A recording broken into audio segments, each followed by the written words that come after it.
当香港人第一次參加粵鮮活品牌活動，被鳳凰衛視採訪，是什麼感受 ？Hello， 我係 Billy 啊，我而家咧就身處喺呢一個維多利亞港隔離嘅 K11啊。咁我見到咧呢一邊咧就有一個品牌活動啦，就係粵鮮活喎。睇下先。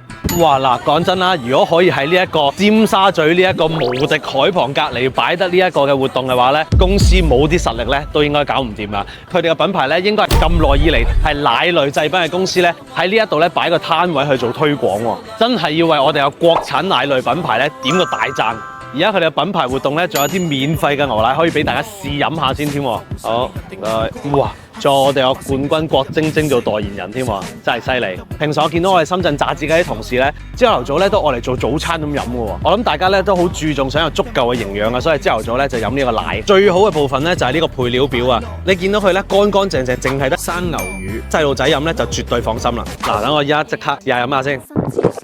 哇，個奶味咧好濃嘅喎，佢咧就冇以前咧傳統嗰啲奶咁樣咧，即係有陣腥味啊，呢個就冇嘅。係啊，飲落去咧就好滑嘅。粵鮮活咧，佢今年咧從呢個瞬時殺菌技術咧提升到4維進階，全鏈鎖鮮啊！所有嘅無論係飲品食品都好啦，最重要咧都係佢源頭嘅供應鏈啊！佢哋嘅奶咧就係嚟自自家嘅牧場嘅喎，從佢嘅奶嘅源頭咧就已經做到優質啊！第二個技術咧就係呢一個啦，個0.09係咩概念咧？就係喺0.1秒都唔使嘅情況下咧，已經將所有嘅菌都殺晒嘅。第三個技術咧就係佢哋呢一個咧去雜凝鮮嘅技術啦，就係將奶咧本身嗰啲腥味咧就抽走咗。令到啲奶咧就去翻佢自己本身嘅純正鮮甜嗰個味道啊！第四個技術咧就係我諗最多人最關心啊！依家最新呢一個咧就係一個叫隔氧儲鮮嘅技術啦，係咩嚟嘅咧？咁如果啲牛奶咧接觸到氧氣嘅話咧，就好快會變壞。呢一個咧就係佢哋最新嘅氮氣保護技術啦，係放嗰啲氮氣落去抽走咗啲氧氣，咁咧令到啲奶咧可以咧係第19日啊飲嘅時候咧都仲係可以好新鮮嘅鮮味嘅。啊，呢一個咧就係個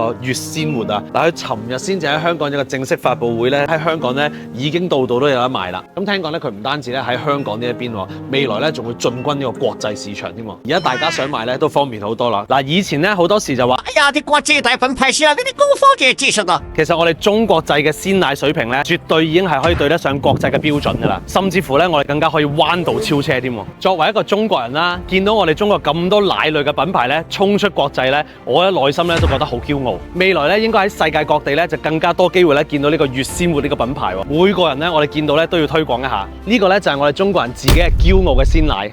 記得點讚關注我啊！